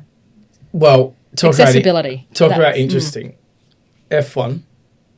Clearly this season's been one of those seasons like no other. You probably both watched last night, which was the final. I think it was Battle in the Desert. I think they were promoting it as. you know, Netflix would be rubbing their hand with their Drive to Survive. Like, they would be loving an ending like that, because out of everything that happened, other than the bonkoness of what happened in that last race, last lap, coming down to literally the last 1 minute, 20 seconds for a whole season, could have been the new eight-time world champion Lewis Hamilton, which would be the most ever, I think, to go past Michael Schumacher, or the first time. That is just something that you couldn't write a script about. No. And I was thinking, watching all the Drive to Survive. My wife hates; she's not into cars whatsoever. But Drive to Survive, I really liked it. Oh, I can understand why you do it. They were obviously, you could see them there last night, yesterday, and they would have been loving this, because you can't script what happened. Unfortunately, you can't all have series that's that exciting. No. Unfortunately, there are some boring races. Because I think what that highlighted was the rules and regulations. They're quite complex when you get to such an elite level. Yeah. I forgot to bring it in, but I was going to bring you in my Bible, which is my rule book, which... what, you have a rule book? Yeah, Supercars Operations Manual, which I was going to bring in and show you. Okay, how thick how thick is that? It's like that, which no one can see that on the podcast. It's about an inch, 2. It's double back-to-back pages and of what you can and can't do. Basically of what you basically. Yeah. Wow. It doesn't surprise me. I mean, but there's so many grey areas as well too. Yeah. It's like the rules. Well, that's what happened yesterday. And I don't know if it's been overturned yet. At this point in time, it has. What? No, don't know. Both of Mercedes protests were... They were overturned, yeah. But didn't they lodge a new one or something? That's right. It was section blah, blah. Yeah.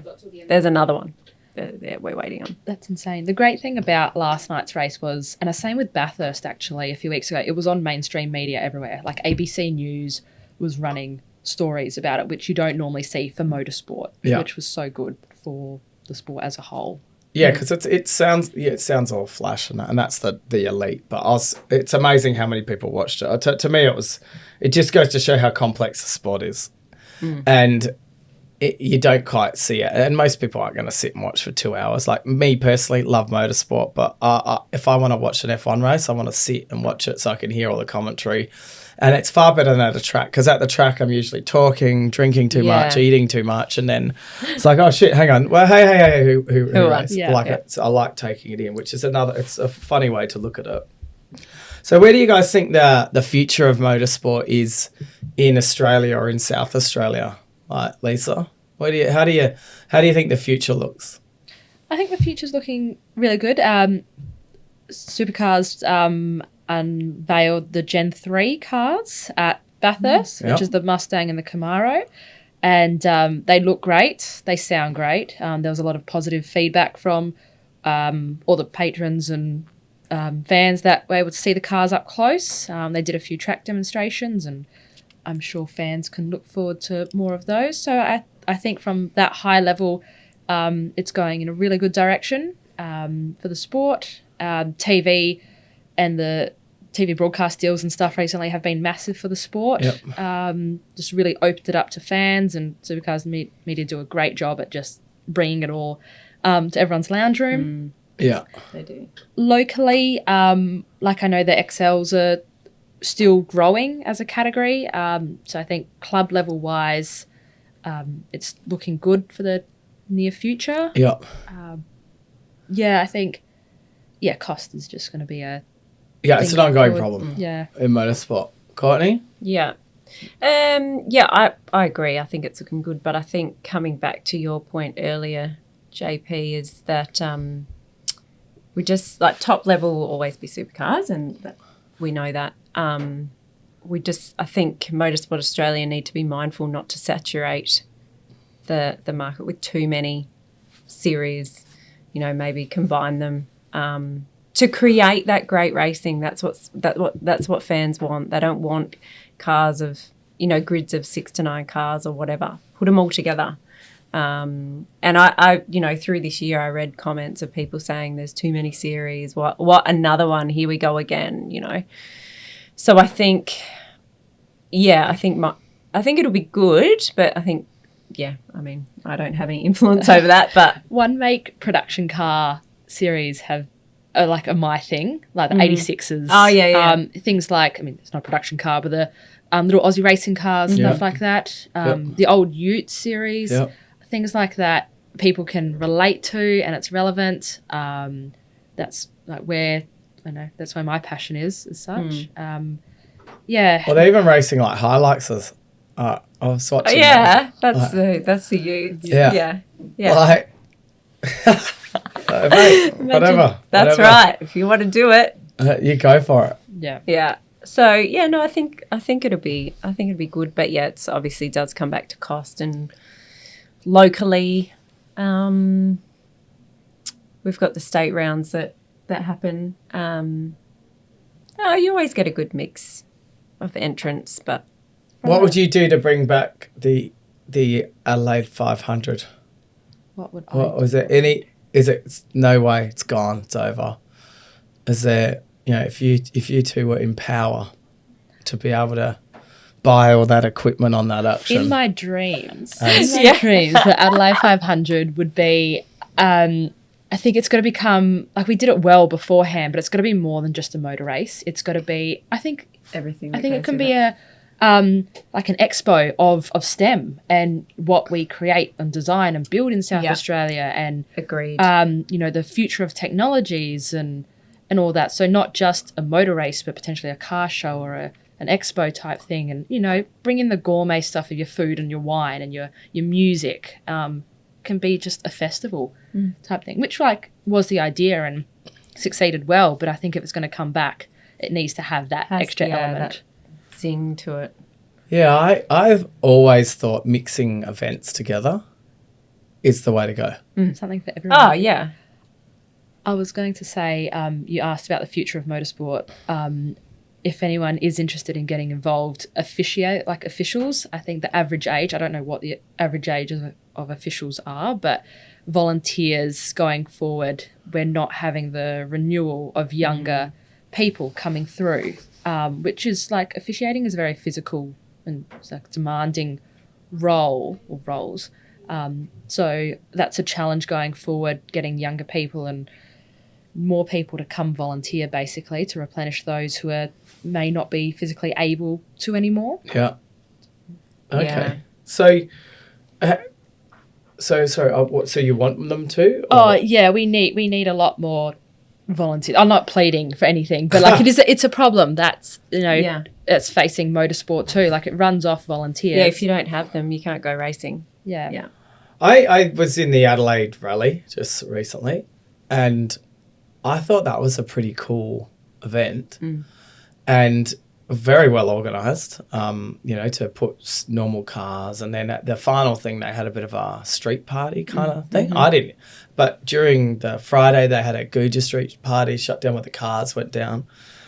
I think I was meant to go to stuff. I didn't know about it. But on the final day, there was the street party and they had the big marquee. Zagami put on a great thing there. And they also had the other cars. And so they had a heap of cars on show, had some music going.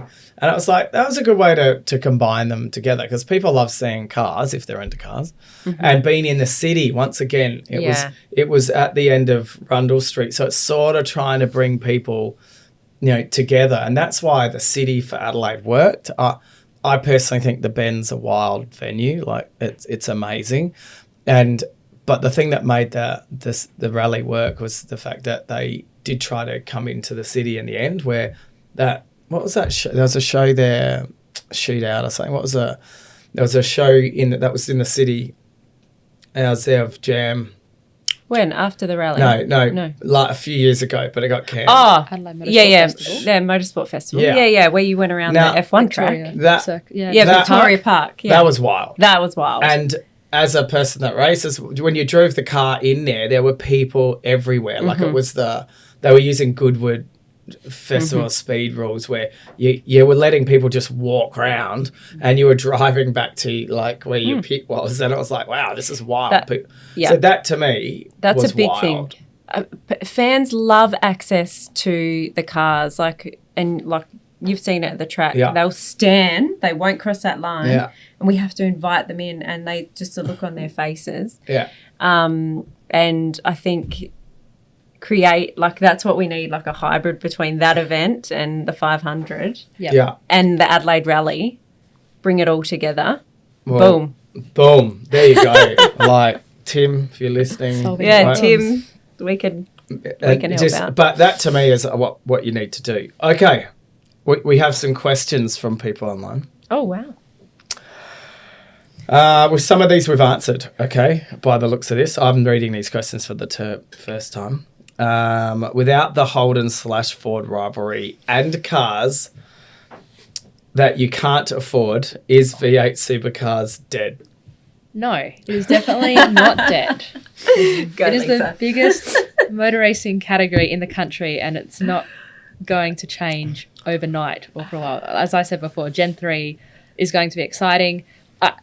Supercars, motorsport fans are really good keyboard warriors. Like, I'm sure that's the same for every sport, but supercars, for everything. The motorsport supercars fans are really good keyboard warriors, and very good at being negative. But there are real people behind the sport that do an amazing job, and no human is perfect, but it's. But then I was born. Then I was born, and it's been great ever since. All right, so that was pretty easy one. Do you think the FIA made Max win on purpose last night? No. I think if you start going down that rabbit hole, then you start believing in some other crazy shit too. Well, it's pretty wild. Yeah. Oh, well, that's to you, not to me. So I don't think so, but I think Red Bull. Your keyboard warriors. Well, I think Red Bull took lots of risks in that race because they were always behind Hamilton. Yeah. Like Hamilton was calling all the shots, and Mercedes had the outright pace. I mean, if they, 100%. I'm not an engineer or anything, but if they came in and put the soft tyres on, or the super softs, or the red, then he definitely had the pace to. But he didn't have track. Correct. So as soon as that got announced, Red Bull jumped in. Yep. And then the safety car, Hamilton's behind. So then he would have to come in off, and he didn't want to give up track position, but they fucked up. They should have just said, come in. I think you said it well before. Like, the drivers made no mistakes. It wasn't the drivers, it was the teams. Teams to win or lose type. The calls. 100%. The calls that they made. And I would love to know what Hamilton's dad said to him, because you could see it was something quite intense, but it was probably, dude, you've won 7 world championships. It's cool. Yeah, it's all right. You're okay. Like, We're not going to think of you any less. you'll still be part of the family. Like, I don't know. Used to get a bonus for winning X number of races. Yeah, that's right. Well, we kind of answered it. What's your experience been as a female in motorsport, and what advice would you have for someone wanting to enter it? So we've kind of talked a bit about it. Do you want to elaborate on that?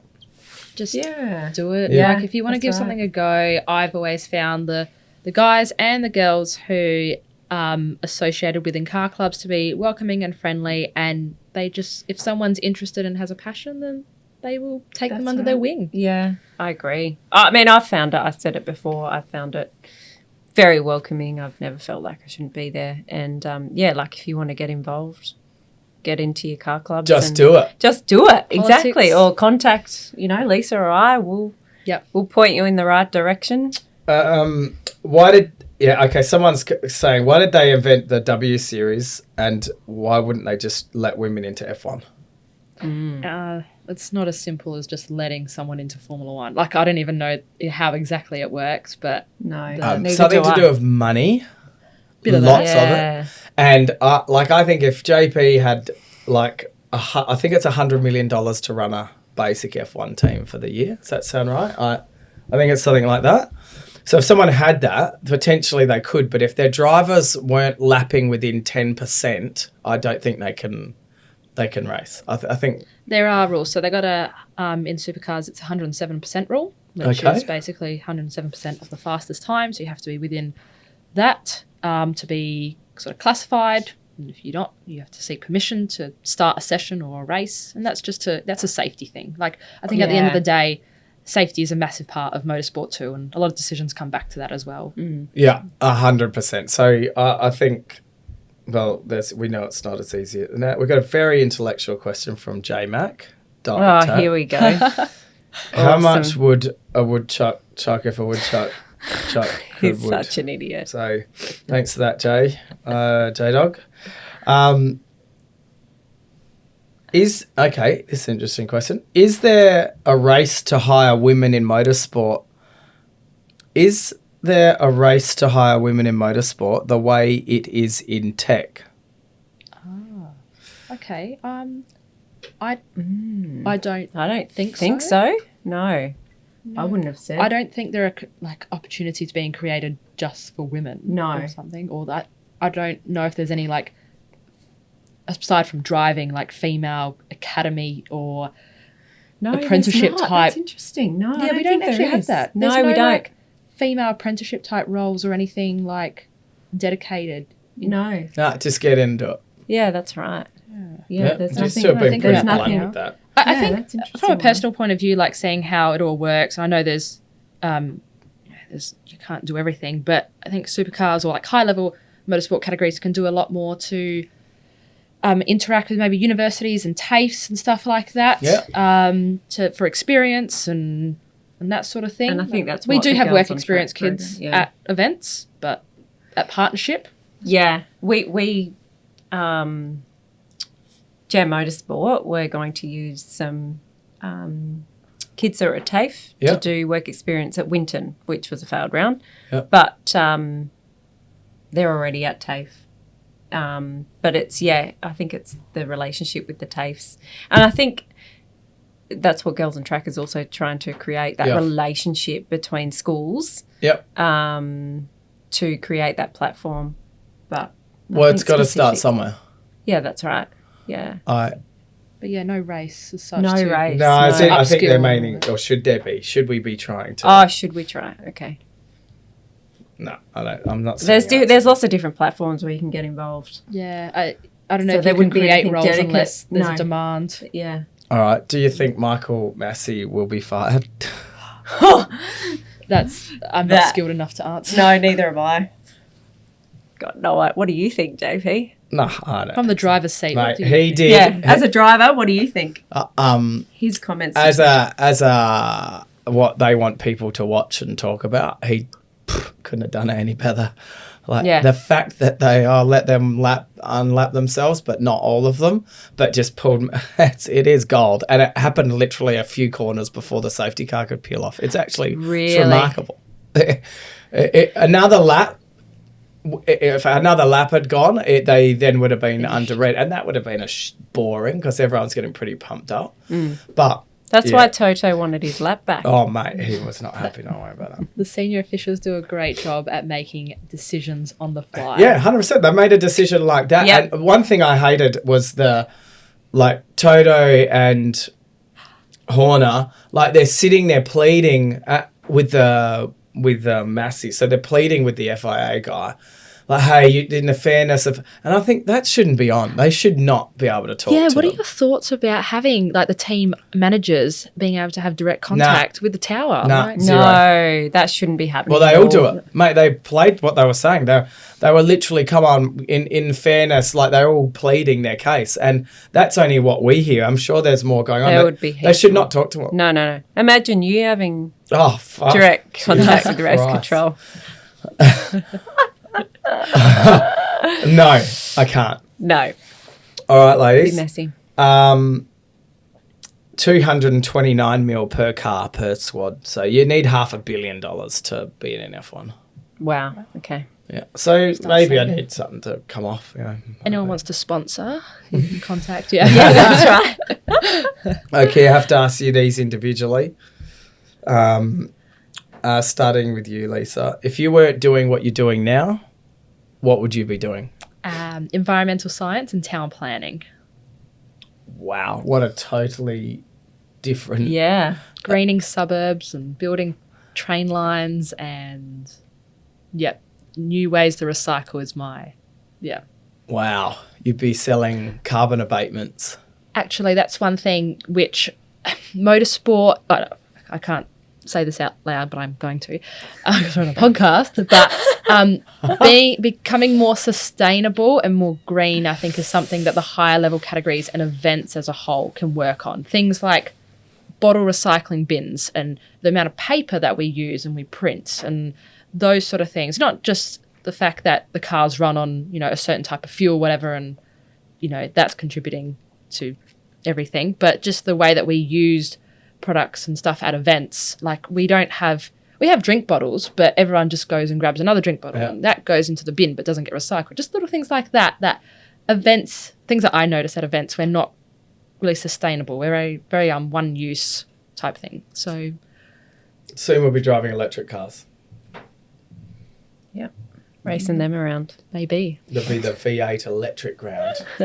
It's an electric V8. It's like the Taycan calling it a turbo, and it's not.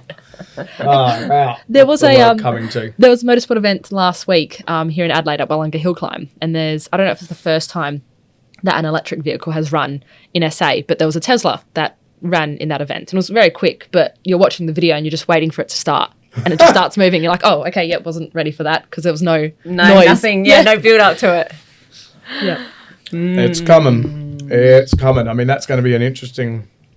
I think it's we're going to interesting. move to. Haven't they got to Formula E where they don't need to swap cars halfway through at the race or something? Or they can power up. So they can add power by going over certain parts of the track. Wow. In Formula E.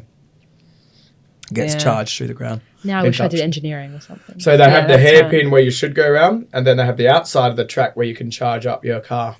And they give you boosts so you can use that for quicker laps. Yeah, it's there. Yeah, right. Interesting. Watch this race. Yeah. What would you be doing, Courtney? Flight attendant. Traveling the world, living my best life. Not a lot of work the last 2 years. True. If there wasn't COVID. You're funny. Take that. Take that. You'll be doing... Lucky I've got motorsport. Well, motorsport didn't really happen either. So, probably can't talk. Lucky I'm an executive assistant by day. But yeah, I always wanted to be a flight attendant. I know it's a glorified waitress, but whatever. Did you ever were you ever one? No. I went and lived in London instead and travelled that way. But, As someone who can't, I'm not a great flyer. As soon as I get on the plane, I try to fall asleep because I just get motion sickness. I hands down give it to flight attendants because I couldn't help someone if I needed to, if the plane was going down. Trust me, no one's helping anyone. Nah, if you're going down, you're going down. That's it. Sit back and enjoy the ride. So, Lisa, what do you wish you'd known now? What do you wish you had known when you'd first started out, and what would be the advice you could give to an up-and-coming Lisa? We're constantly learning. I'm starting my new role. I think just ask questions and just constantly, go back and review what you've done, because I think you can always do it better, not next time, but you can always learn from how you've done it the first. Just constantly talk to people and just, get yourself out there. I don't know. So this is to a 16-year-old. To a 16, I don't know, because I think I've done a pretty good job. Well, what advice can you tell them? Yeah, that's right. So you're looking down and saying, hey guys, just do it. Just don't be afraid. Don't worry about the barriers. I think if you have an opportunity, that you're female, just fucking do it. Yeah, I wish I, had the opportunity to drive. I probably would have competitively and stuff. That would have been great. If that's not your thing, then I would definitely go back and do STEM-related subjects as well, because that is the future as such. So I would definitely say if you got the opportunity with that, then do it. For the role that I'm doing now, the one thing I've always done is just put your hand up for anything and everything, and just say yes and try different things. I've been told on multiple occasions, you need to choose, Lisa, you need to choose one thing and stick to it. Yeah. And that's not true. It's so helpful and handy when you get to this level of like supercars and all that, if you can not be an expert at everything, but have an understanding of how the different facets of how the race meeting works, you know, you're so valuable. So learn as much as you can and don't be set on one thing. Yeah. Multitask. Yeah. All right, Courtney. What's the one thing that you would be telling? I would say something very similar to Lisa. But I think I kind of just jumped in and went into a team and had never really been involved in motorsport and really had no idea about regulations and drivers' briefings and, you know, all that kind of stuff. I was like, what is all this? So starting at a club level, and I think you that's what you did as well. But also learning as much as possible, and it comes back to that volunteering. Like I did the category manager role, and then I was, you know, in race control, and there was so many different facets to a race meeting, and I know a little bit. I don't know it all, but I know a little bit. So it's forever learning, forever asking questions, having someone that you can call on, whether that's someone in Motorsport Australia or a team or, I don't know, a race car, anyone, and just getting involved. It's like the Girls on Track program. I'm a volunteer. I'm not getting paid to do that. It's because I want to learn more and help others. Working for Supercars, I was volunteering. I'm not getting paid to do that, but that's benefiting me. Yeah. Being out at the Bend, I volunteered that weekend at Supercars and I learnt heaps. Yeah. So I think sometimes you just have to put yourself out there and volunteer and you meet lots of different people as well, and that will also help. Always do the shitty jobs. Like I still take out the trash and the rubbish. Like ego. Like don't get too big. It's so easy to I clean cars at race meetings. I put tyre warmers on. I do everything. Yeah. You know? Okay. I wash jocks. Oh my God. If there was one thing that you could do that would have an impact on the world, what would it be? Outside of motorsport or in? No, one thing. Guys, that's a big question, isn't it? You've kind of talked about it. For me, it would be something recycling. I don't know,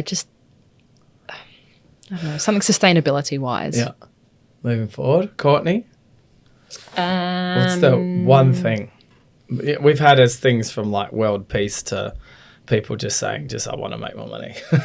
So we have had a really? Wow. So there's people like, yes, environment, yes. There's people like, fuck, I just want to make more money. So that's that would be nice. But, what's the one thing that you could do that would have an impact on the world?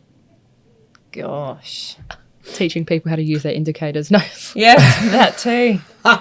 Yeah, that's a good one. Teaching people how to change lanes. Oh my God. This guy.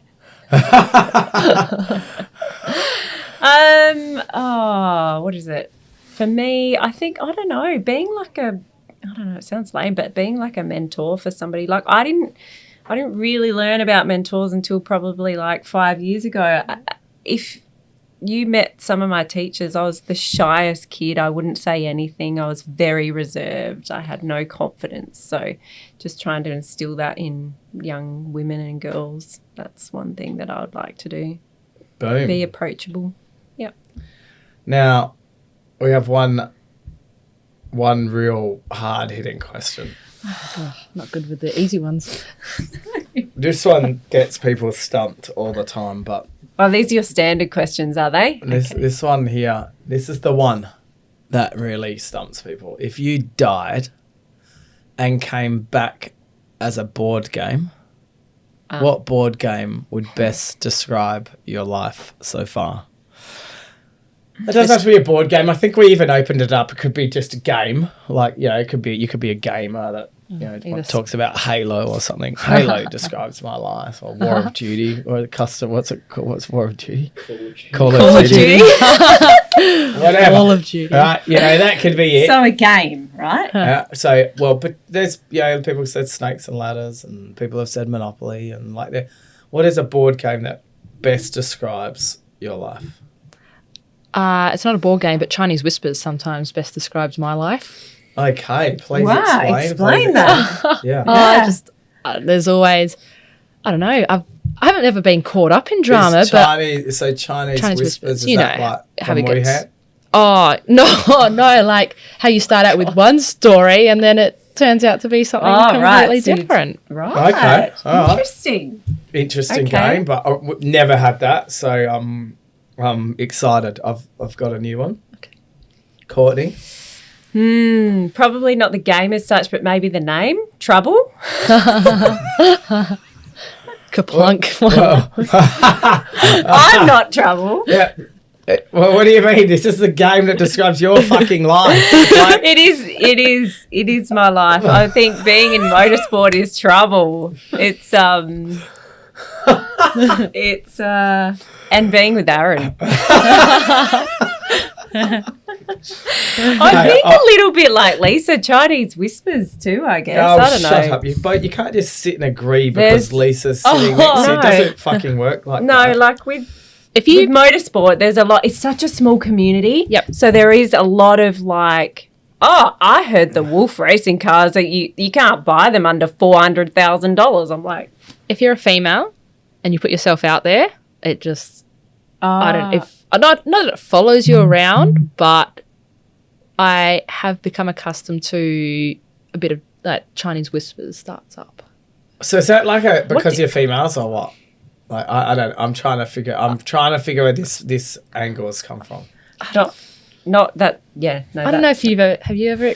No, not personally. I think just as a motorsport team and the cars that we run and motorsport's so big from the outside, but yeah, like you said, on the inside, everyone knows everyone. Small. Yeah. That's true. Yeah, I agree with that. I don't know. What are you trying to say? I don't know. No, I don't. Well, she's not going to elaborate. No, you can tell. So okay. I want to fucking from a female perspective, though. Is that what you're saying? Yeah. Right. Okay. Board game. You can't have a fucking word. You've got to pick Trouble is a board game. Yeah, it is. It is a board game. I've just looked it up. That's what I was like. Is that? Are you gonna go with that where you press the thing and it goes in? Or no. God. It's not that easy. You can't just sit and you're like the 30-second guests we've had here, and everyone has. No one just says a word. Like fuck, I'm fucking trouble. Like fuck. It doesn't work like that. A board game. God. Like there's. Let's see. Do you want to hear mine? What's yours? Scrabble. Why? Because with some things I say it's brilliant, some things I say not so brilliant. All of them would get scored accordingly by certain people. So yes, I get good points for that. Yeah, I get bad points for that.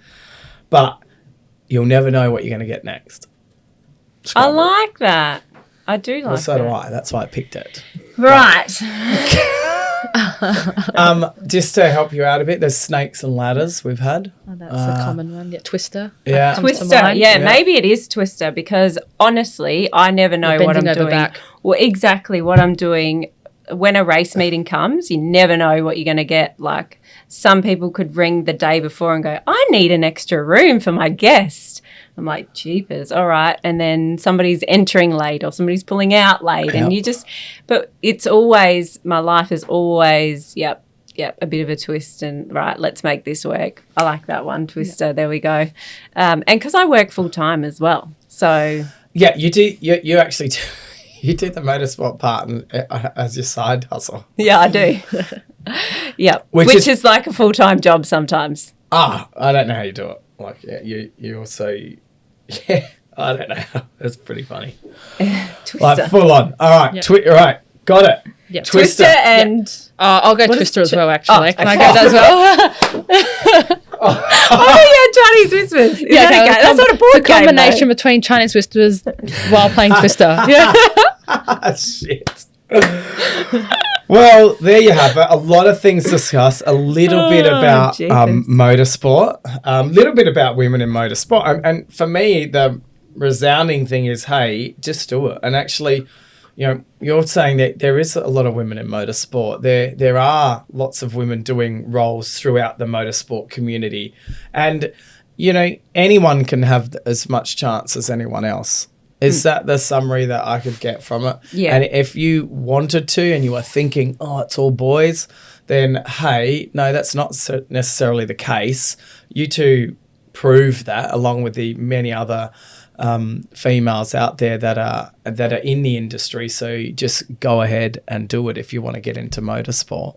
Is that fair enough assumption? That's a fair assumption. Yep. And you've shown that. Thank you very much for your enlightening. It was all enlightening until the name of the board game there, which was you just went with a word. It's the first person that said, I'll just give you a word. Well, there we go. See if he takes that. I do thank you very much. Obviously, encourage. We're going to put a whole lot of links in wherever we can for ways that people can get into motorsport. All the things that you've talked about, the links there as well. So people, if they do want to, if there are young girls coming through that do want to get into the program, that they can. And I think it's great that we're working from the grassroots, because that's definitely where you're going to pick up a lot of people that are interested in motorsport and see where it goes. Because if they're not racing V8 engine cars, they might be racing electric cars, or then they might even be racing flying drones. Yeah. Who knows? Who knows? I'm sure we will see moving forward. So thank you very much for coming in. Thanks for having me. And thanks for talking about all things motorsport. Loved it. Yeah, Thanks. It's great. Thank you. I'll keep an eye out for you on track. Yeah, I'll be behind you.